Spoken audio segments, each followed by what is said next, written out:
3:01, and this is the Insurance Task Force meeting for August.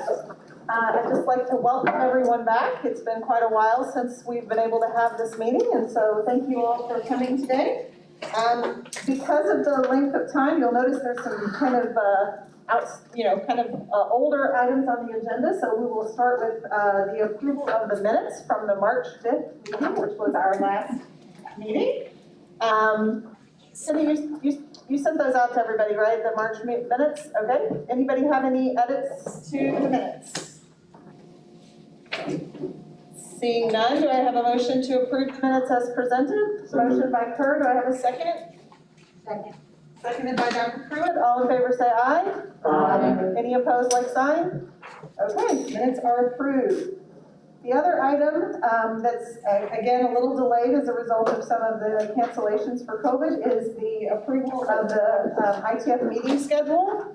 That was also sent out via email. We have maintained the same schedule for this upcoming year of being the first Thursday of every month, with the January meeting being the second Thursday as a result of the holiday, and no meeting in the month of July as a result of the 4th of July holiday. So do we have a motion to accept the schedule? Moved by Jamie, seconded by Kevin. All in favor say aye. Aye. Any opposed, like sign? Okay, we've accepted the meeting schedule, which by the way is today, so thank you all for being here. Okay, next up we have our friends from Aon who are going to do our medical plan review. I'm so far away from it. You get lots of steps in with this format. Good. So I'm glad to see everybody. It feels like forever, and it has been. So if you all should have your decks. If we're recording this, Okay. we all need to use the microphones, because they can't hear it on the recording. Okay, So we gotta turn the system on. I'll do it. You know how to do it, Karen? Maybe. Okay. Thank you. You need wipes? No. James prepared. We're still wiping down groceries. He probably put that on because he knew we were gonna record. Nothing comes in my.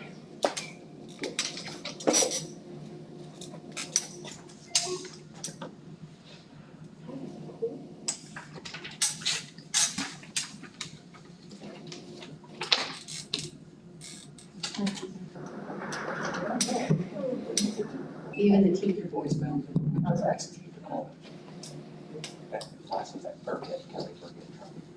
Might start all over.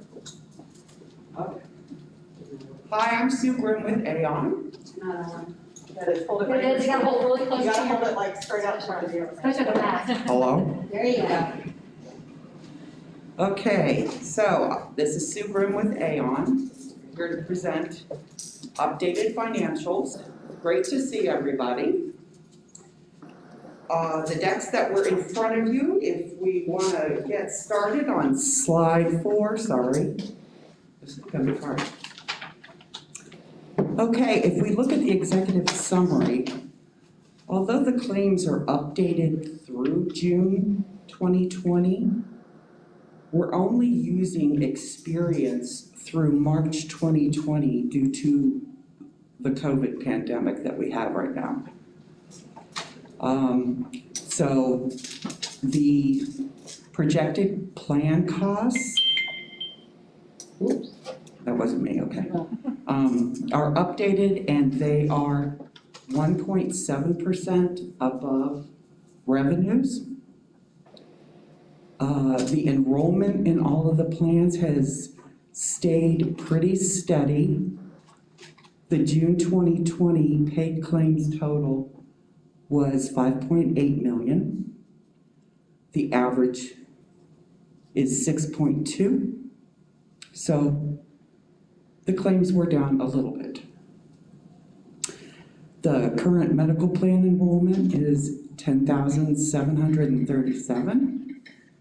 And the enrollment numbers are updated through June. It's just the claims and the rebates and RX that is only through March.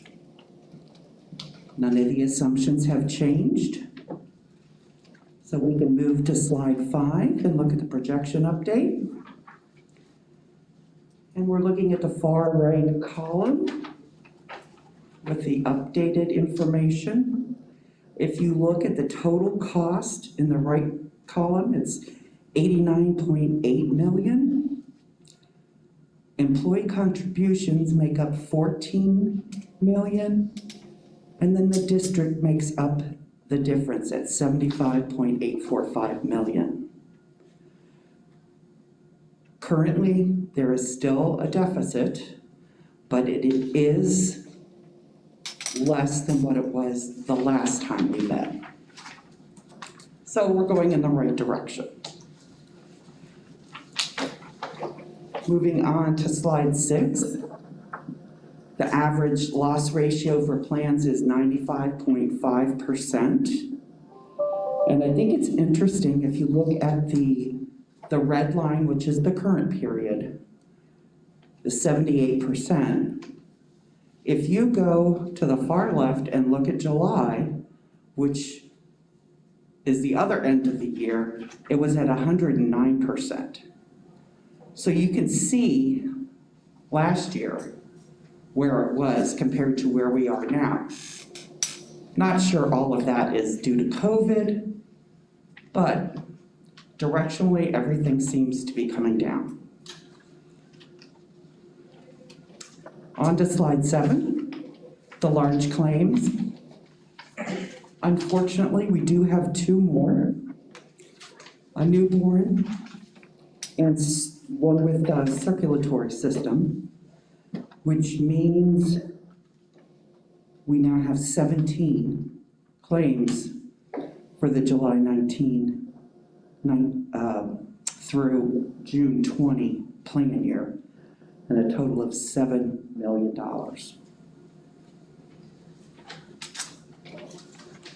And now, since we're both here, I'm gonna hand it off to Nadia.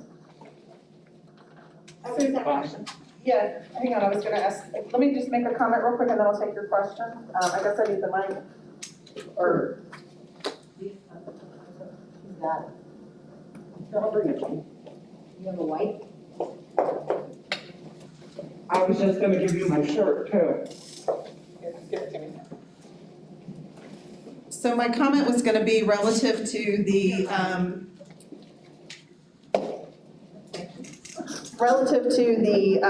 claims cycle. I wanted to kind of expand on what Sue said about the claim numbers and the projections. So keep in mind, we're only looking at numbers through June. We're now into August. And the numbers have trended down over the time period where things were closed down. So April, May, and June, those numbers are lower than anticipated. But the expectation in the market is that we're gonna get an S curve, okay? So the stuff that didn't get done in April, May, and June is going to come back, and then we're gonna have normal plus what I'll call COVID leftover. And so the reason that we have, in the beginning, when Sue said, the projections are through March, that's to normalize the data. So what we're expecting is that we're gonna go down, we're in the down, we're seeing the down, but what we're expecting very shortly is a up that's much higher than our normal up. And the idea is that over the course of the plan year, which keep in mind only started on April 1st, over the course of the plan year, those two will level out. So the idea of not taking into account these projections of the last few months is to normalize the data, because we still think that in a plan year, once we have the down and the up, that they will equal out to where we're projecting out to be. Now, if that changes as we're moving forward and we see either a long continuation of the low or a much substantial higher S than we're anticipating, we'll make those adjustments. But if you look at where we are right now, the best analogy I can give you is it's like looking at your bank account on payday. You still got all the bills out there. So if somebody needed knee surgery, they didn't stop needing knee surgery because we had COVID. They just maybe didn't get it done in April, May, or June. but they're gonna get it done in, August, September, October. And so that's what we're trying to do. So I hope that helped. Does anybody have any questions about what I've said? But the idea is that if somebody had a medical situation that could be postponed, it was likely postponed, but it's very unlikely that it went away. So with that, Kurt, did that answer your question? Okay, perfect. All right, I'm gonna give this to Nadia. Jamie has wipes. Thank you. Sorry, Jamie, I'll bring wipes next time. It's okay. Okay.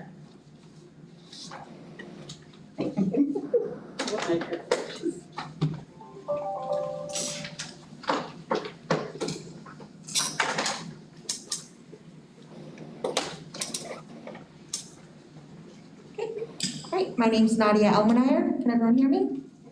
Perfect. All right, so on page 9, we've got just high-level overview of the most recent federal COVID-19 related laws.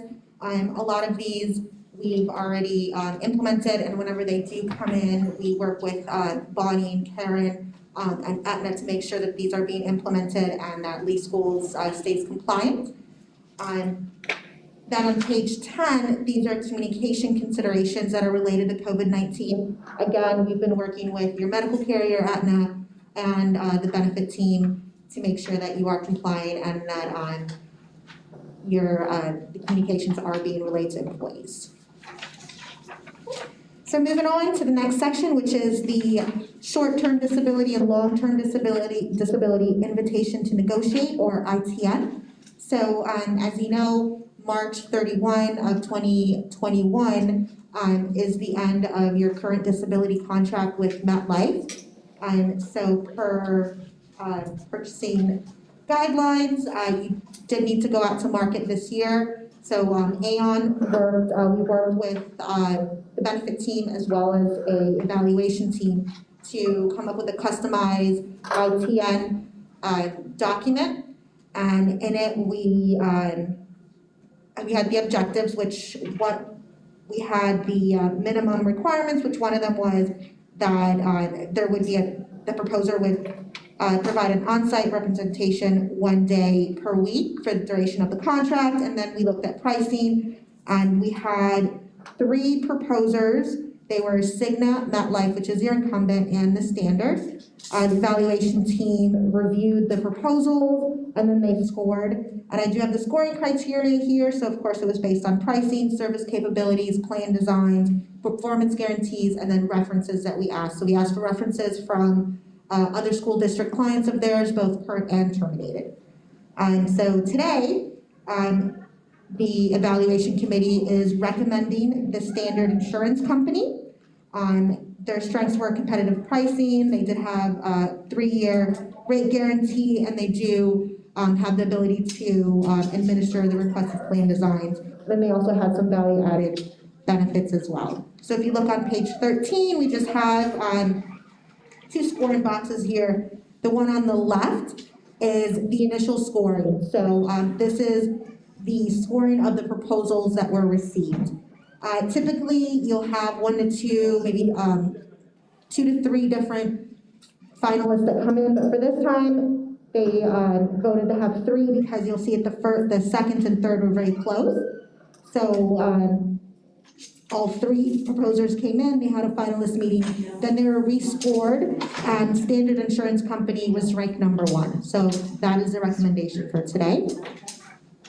I'll bring over the microphone to Bonnie.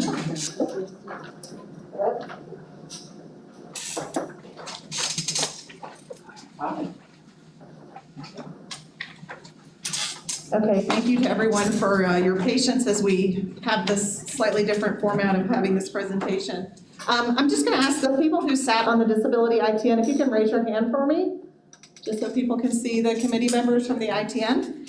And you've heard the recommendation. So we do, as a committee, the process is that we have the evaluation committee, which has met and done the scoring process. The scoring process is then brought to the insurance task force, and the insurance task force votes to recommend these items be moved to the board. So I'm gonna open the floor to any questions about the ITN. We don't do those anymore. Any questions about the ITN before we take a vote? Okay, and then, seeing no questions, can I have a recommendation to to move this forward to the board for a vote? Moved by Jamie, do I have a second? Seconded by Kevin. We do need to actually take a thumbs up, thumbs down vote, so if you could hold up your thumb for me so I can count. Okay, 10-0 motion passes, and we will move that item to the board. Next step, did you want to do this, or you want me to just go through the? Yeah, you can do it. Okay. So we have a couple other items that are up for renewal. They're on the next page. And I'm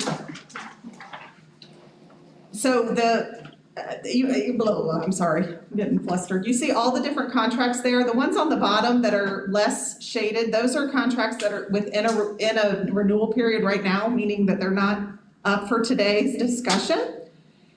We just talked about the disability, so that one is done. So we need to decide on whether or not we want to renew the contract with dental, EAP, and group legal. So those contracts, the initial periods have run out, and we do have renewal options within those contracts. As you can see, for all three of those, the renewal contract is a rate pass, which means the cost would be the same for the renewal that it is currently. And it's the recommendation of the Insurance and Benefits Department that we accept these renewals. Is there any discussion regarding the three renewals? Kevin? I should probably meet you halfway,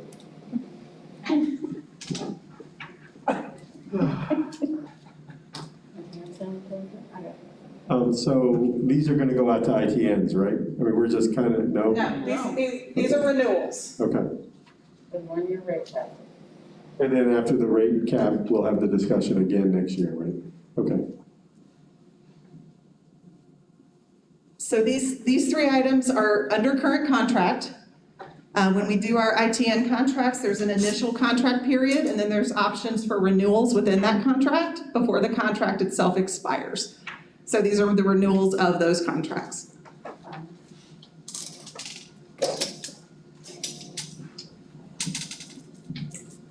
Could you just review for the group an overview of, sort of the employee satisfaction and as it relates to each of these and any issues, if there have been any, and just kind of share that with the group? Sure, thank you. Okay, so let's start with dental. As you can see on your form, the current carrier is MetLife. I will tell you from an insurance and benefits standpoint, we get very little noise from MetLife, which means a high level of satisfaction from our customers. MetLife has also been very flexible with us to meet our needs relative to some benefit issues, and when they are assisting customers with benefits issues, the customer, the tie goes to the customer. So we've been very happy with them. Their rates are competitive. They were when we went to bid, and they remain competitive. And it is a flat renewal, so there's no increase in price for the renewals for our employees. Okay. If it's okay with the team, I'm gonna go through these individually. We'll talk a little bit about them and then take a vote. So if there's no questions about the dental, can I get a recommendation to move it forward to the board? Okay, I'll let Jamie have the move and Kevin and Kerr have the second, if that's okay with you. All right, so I do again need thumbs for the vote, please. Okay. Is that the same vote? Yes, 10-0, thank you, sorry about that. The next item on the list is the Employee Assistance Program, which is provided by Educators EAP. Again, this was done through a competitive bid process, and they were the awarded bidder. This is a renewal on an existing contract within the renewal periods that were outlined in the original contract.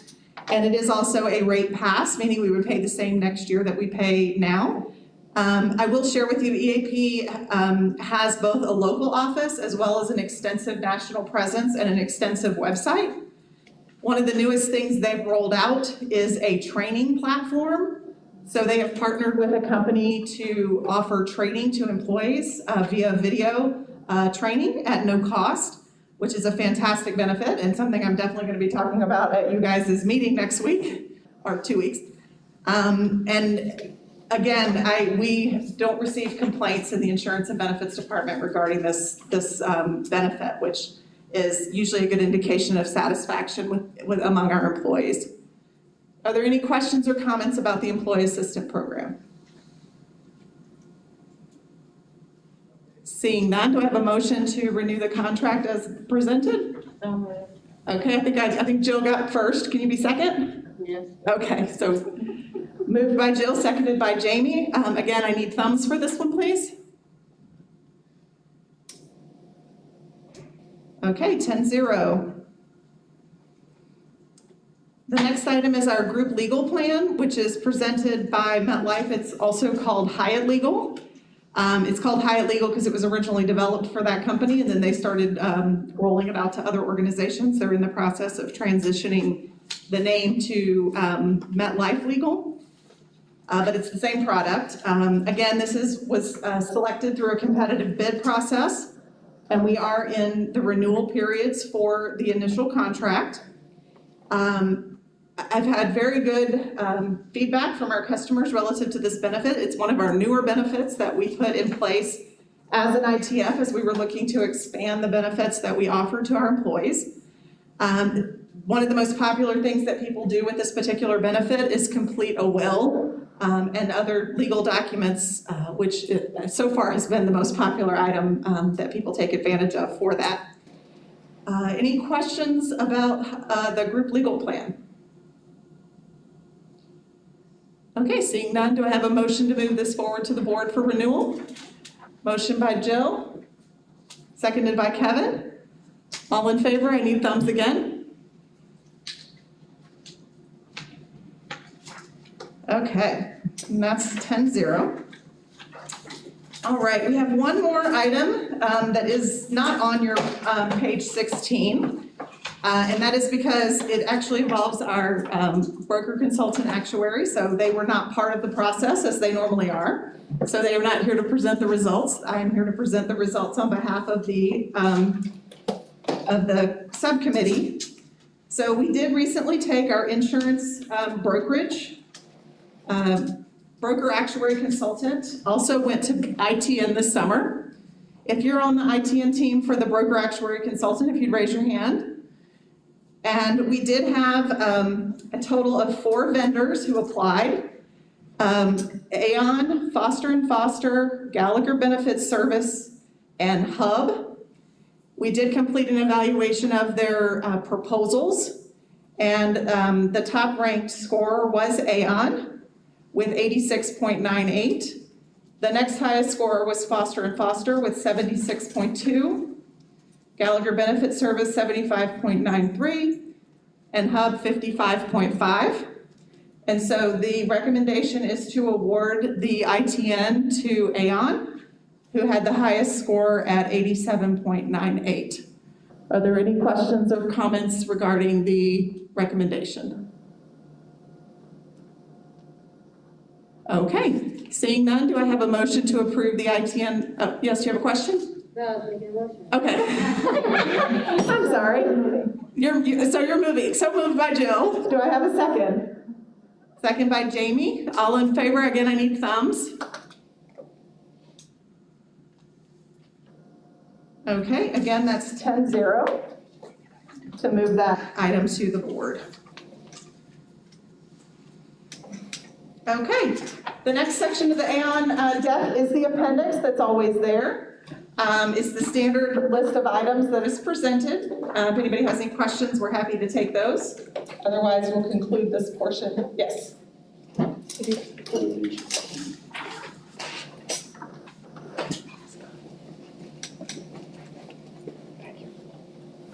I'm looking at the prescription percent total, and it seems to be, like usually it's a 75-25 split.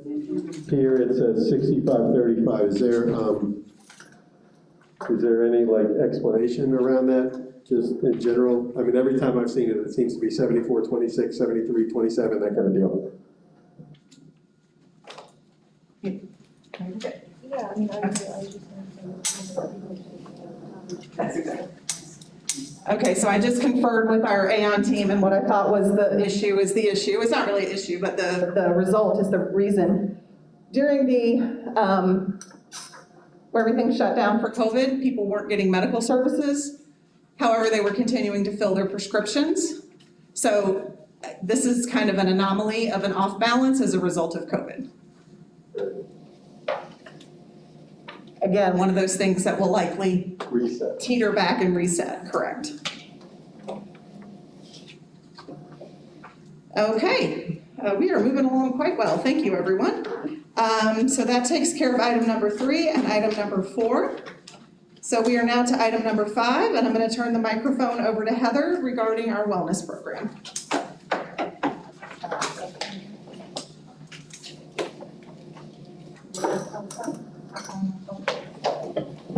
Good afternoon. You can take one of those and pass it down, please. There we go. So I'm bringing to you guys the employee wellness performance overview for this last year. Yeah. Good idea. Thank you.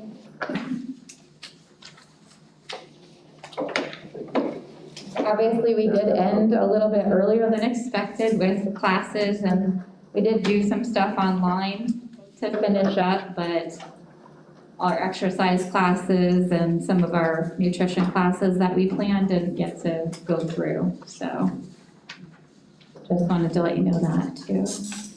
We're gonna look at the single page first. You guys have that one? Thank you. All right, so we ran our CHIP program, which we have been doing for the past 6 years, and we had a really good return on investment. Several people had reversed their diabetes, reversed their heart disease, high blood pressure, high cholesterol, and there's projected savings, and our savings are now in the Southwest Florida region for the costs in this region. So this is a much closer estimation of our savings because it is based on Southwest Florida. And the ROI is calculated by asking the people simple binary questions of, do you have heart or do you take high blood pressure medication? Yes or no. And then after the program, do you take high blood pressure medication? Yes or no. And so with a positive response and then a negative response, then there's a cost associated with that or a savings associated with that. Does that make sense? Okay, so that's how we calculate our ROI. And so the CHIP program was really good, and we did the Food for Life diabetes prevention. We tried to hit diabetes really hard this last year, so the CHIP program and the Food for Life were both focused on going after people that have diabetes, because we had 1,081 people on our health plan this last year that have confirmed cases of diabetes. So we know it's high prevalence.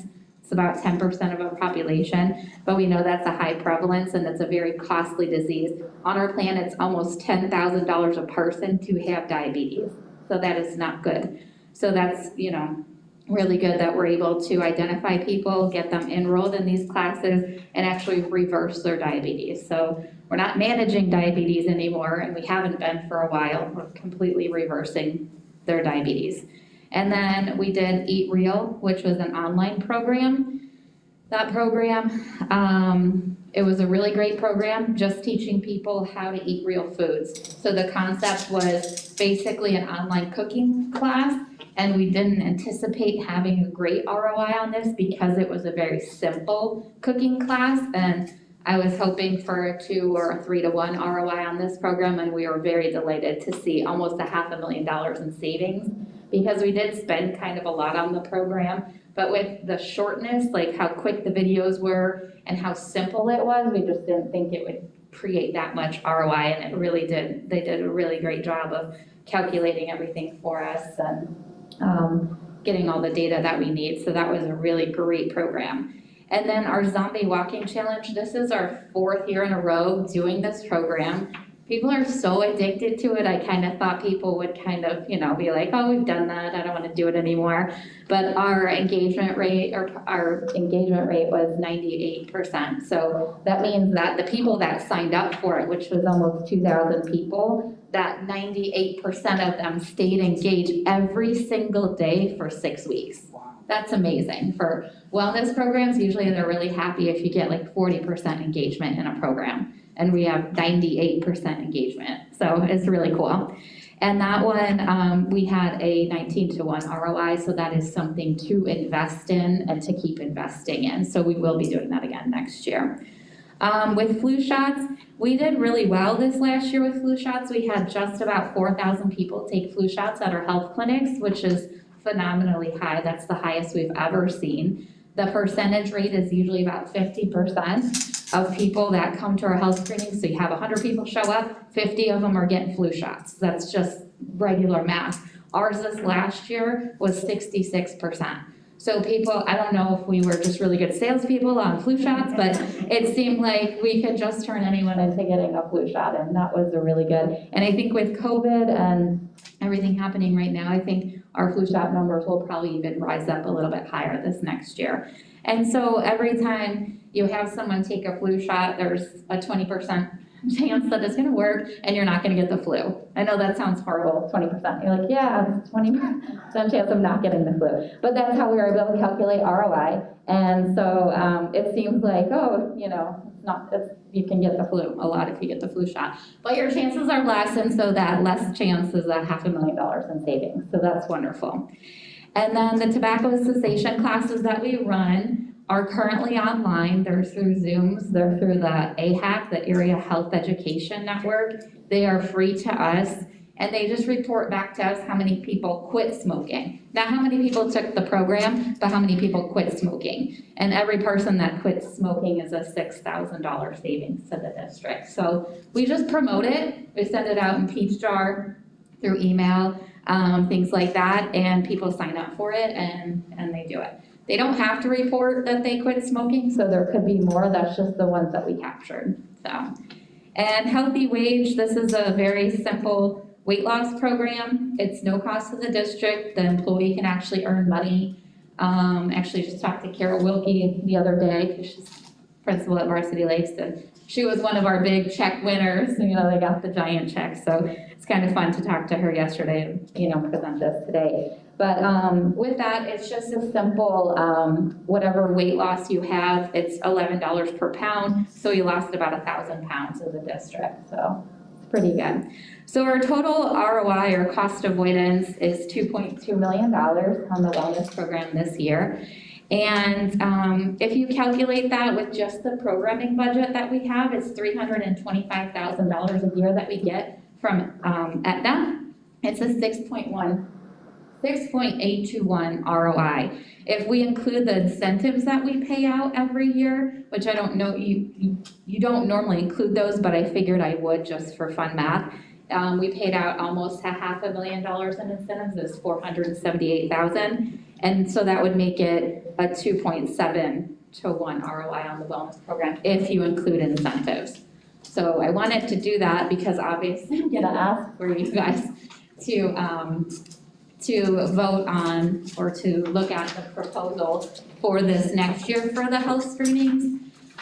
We do currently plan on having health screenings in October. For 4 weeks in October, we're gonna camp at one school for 3 days and set up the social distancing required, all the sanitation stations, which takes about 2 hours to set up the health screening. And we're gonna stay there, and that's the plan right now. It may change, but that's the plan. We'll have flu shots, we'll have other immunizations available. And we're hoping people come. We're hoping people are able to make it to those health screenings. But if they don't, and we are only able to do like going to your doctor as a incentive, then the column on the left side is for health screenings. And then there's a $50 and a $20 incentive for your flu shot and going to your doctor. But if for some reason we do have a plan B, Do we want to talk about Sandy or not? I'm Let sorry. me back up and Yeah, sure. explain a little bit more about what you were talking about. Okay. So, Okay, so with the health screenings this year, you guys know that for the past, 5 years, we've gone to 5 years. We've gone to every school, well, I say every, but there's always, there's certain locations in the district we 90 can't. schools, yeah. But 90 schools are all of our traditional schools, most of our special centers. We have held a health screening at those locations. With the COVID, like everything else, things have got to change. And part of that is around the staffing that's required to do those events at the school. We're generally pulling in between 10 and 12 folks from our health screening partner to be able to manage a school screening either before or after school. And in order to keep themselves up and going, they've had to change their business model where they're only allowing 5 folks to come to any particular event. So that means that rather than bringing in 10 or 12 people and being at a school for 3 or 4 hours and knocking out everybody at the school, we can now only bring in 5 screeners with our screening partner. So this year, we are not gonna be able to go to every school. We just can't manage the volume with only 5 screeners. Or we'd have to start at like 4 a.m. and nobody's gonna come. Or we'd have to stay until 7 or 8 o'clock at night. And again, if you got off at 4, you're not gonna hang out till 7 for your health screening. So with these new protocols, as Heather was mentioning, we are going to do longer events at each, we're picking 3 locations and we're working right now to secure those and finalize those, 1 in each zone. And then this building will also be a location, because geographically, this building is practically in the center of the county. So it gives a really good opportunity for people who may not be able to go to the screening in their zone to then come to this building to do that. And as Heather said, we're gonna set up at one particular school. So let's say we're gonna set up at the East Zone School. We're gonna be there 3 full days at that school, because with the 5 people we're allowed to have, we can have really long events for those 3 days and hopefully capture people coming into those events. And then the same thing with the South Zone, and the same thing with the West Zone, and the same thing in this building. So we're having to get a little creative. It's not what we would want to do, but I think we can all agree that there's a lot about life right now that's kind of not how we wish it was. But so we're trying to do the best we can to be as accessible to our employees with the restrictions that we now have as a result of COVID. And so, as Heather was saying a minute ago, this is our plan A, everything I just explained to you. So on the incentive sheet, you do see that we have incentives around the things that normally occur at a health screening. And in the event that the world changes between now and October, which at the moment, it feels like a lifetime away to me, it probably does to you too. In the event things change, we have a plan B, which is to increase the incentive for the annual physical and the flu shot to make up any difference, or to help make up any difference. Any questions about the changes to the health screenings? Yes, Kevin? Can I just hold it for you? If you'd like. Okay. So I can still go to Quest if I can't make an event, right? Okay, and I'm gonna ask 2 more. So the answer to that question was yes for the video. All right, cool, and then I'm gonna ask 2 more. First one, I know you know the answer to and touched on, but I want to hear it out loud for everybody. The money we get to buy the licenses comes from Aetna, correct? The licenses For the program, right? oh yeah. The programming money is from Aetna, that is true. It does not come out of the district's funds. And then secondly, this is a question I'm sure you've thought about. At some point, there'll be a COVID vaccine, right? We're gonna try to get some at some point, along with everybody else in the universe, right? As long as it's safe, yeah. Okay, yeah. So I will say we are continuing to monitor that opportunity, Yeah. and we will evaluate that opportunity as it becomes available. So will these 3 schools be near a bus barn and or maintenance? Yes, they are, sorry. Yes, they are, and they will also be able to come here, and we are going to the bus barns for flu shots in September. Okay. Not for health screenings, it's impossible to social distance and Right. do that in the bus barn, so we cannot go there, but we do have events specific on Monday, the 12th, I think, for October, for bus drivers, so. They could take up, if they come back at 9, they could take up some Yeah. of those spaces while teachers are in class. Absolutely, or later in the afternoon. Right. Yeah. Yep, and the Quest option is always there. People have already gone and done it, even though it's not been voted on. I said, I don't know if you're gonna get an incentive, I don't know if we're gonna have the money, but yeah, go ahead, here's the CPT code and go for it. So they already went and did their health screening, because it is up in Quest and ready to go for them to go to Quest, but it's just not, they can't do an event because it didn't happen yet in October. But obviously, we did cancel the bid day event that was supposed to happen at the end of July, which is where we get most of our bus drivers, so. But they're starting to like the money. Yes, they are. So it is really, yes, hopefully they'll be able to come. And of course, we'll have Kim going back out whenever it's deemed safe for her to go back out to the bus barns and start signing people up for events that we have. So, go ahead, Jamie. Yeah. I'll come. So they're getting used to Google Meets. So if she set up something where they wanted to make an appointment and do Google Meets with her, they could still do that. Yeah, okay. That's a great idea, Jen. Awesome. So what we are asking for in wellness is to be able to give our employees the incentives again like we did last year. And with approximately 11,000 employees, we would have to set aside the 1.8 million like we did last year. And I do want to remind you that we did spend almost 500,000 out of that money. So we never spend all of it. And the amounts that we have on there are very, very, very similar, if not the exact same as last year, except for going to the doctor. We moved that from $40 to $50 because we want people to go, and we did see we were 22.5% last year for going to the doctor, which is better than the book of business average. However, that's not good enough for us. We went up to 28% from my projections from this year, just from getting the spreadsheet from Aetna. So we increased almost 6% by going from $30 to $40. So we anticipate another about 5 to 6% by going from $40 to $50. Some people don't even know that they got the money because it happens so automatic. It just goes right through the Aetna system. They went to their doctor and then it shows up magically in their check and they're like, why did I get money? Did you go to your annual physical? Yeah, but I didn't fill out any paperwork. You don't have to fill out any paperwork. It just comes to us automatically.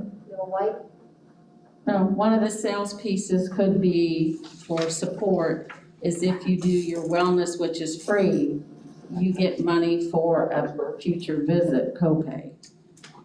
If that was put up that way. I mean, they get it in their, They get it in their check. yeah.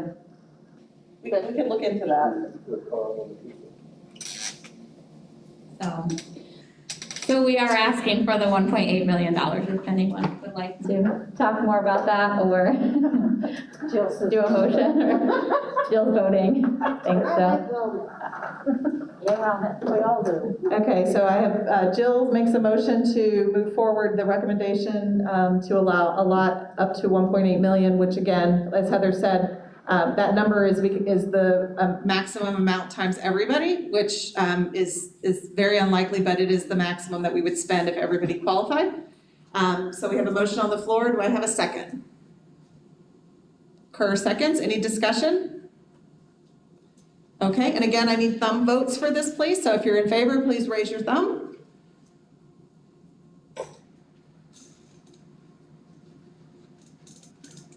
Okay, and that motion passes 10-0.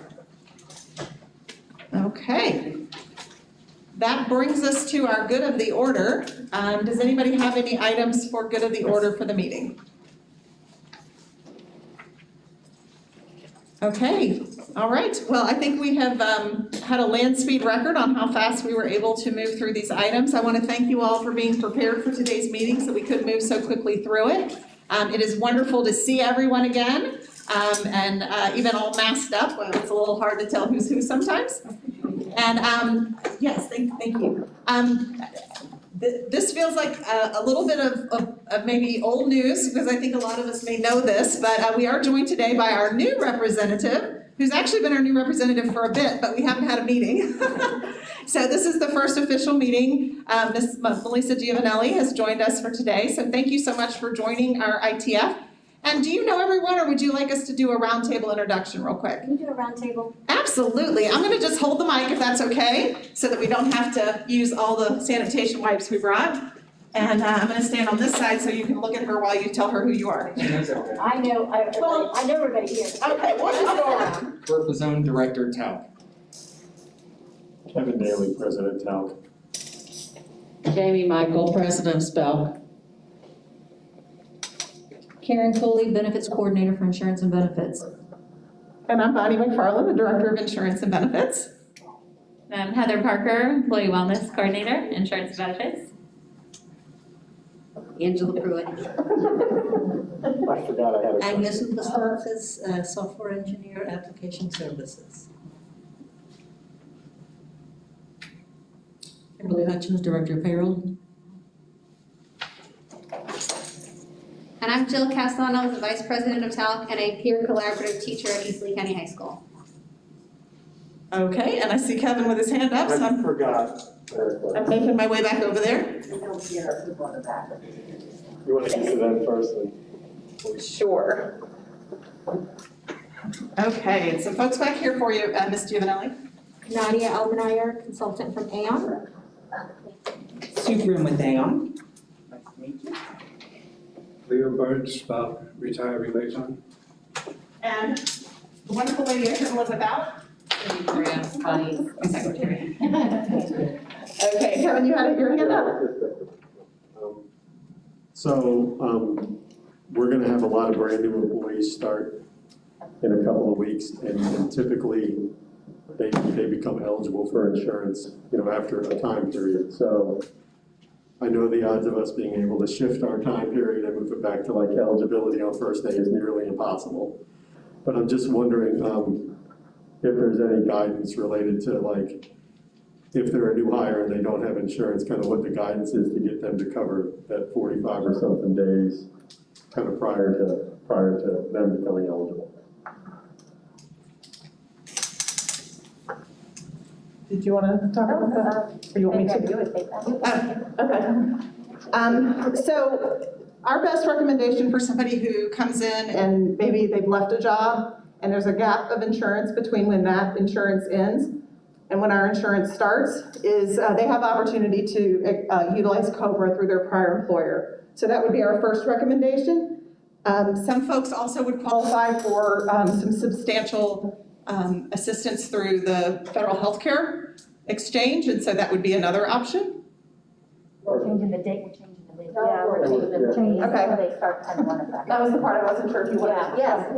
Okay, so, for this current year, what I'll call normal world, so if the world had continued as normal, most of our folks would have started between the beginning and the middle of August. Starting employment between the beginning and the middle of August has an effective date of 10/1. Because we shifted everything back, and people are now starting between the middle and the end of August, in normal world, that would put their insurance effective as of 11/1. So we wanted to hold people harmless for the shift back, because that's not anything that anybody had any control over within the district or within the employees who are coming to work for us. So for employees who start on the first day of their calendar, their benefits will still be effective 10/1. If they start the second, third, fourth, fifth, sixth, seventh day, it goes normal process to the end to November 1st. But as long as employees start on the first day of their work calendar, then their benefits will be effective 10/1. Very good, thank you. And I just want to give a shout out to Karen, because while that's very easy to say, I will tell you that the pretzels that have to be bent and twisted in the background to make that actually work is kind of enormous. So thanks to Karen and to Bridget and to Lisa Scholerman and who else is working on that with you? You and Bridget, okay. For all, because they're doing all the kind of back end work to actually make what I just told you happen. But we did want to hold those employees harmless who were coming to work for us, anticipated a start date of 8/3, which we all anticipated. And then, kind of COVID happened. I don't know what else to say. You guys are all living this with me, so you know what we're talking about. So we are going to keep keep them as a 10-1 effective date. Yeah, and Heather said they would still be eligible for the incentives, and they would also be eligible for the health screenings in October. Businesses will know, the vendors will know what the preference of all is. Yeah, the pretzels are on our end because we have to send the file to the vendor with the dates. So we just have to get all the dates right on the back end when we transmit those files. So that's the heavy lifting that nobody sees. All right, Jill?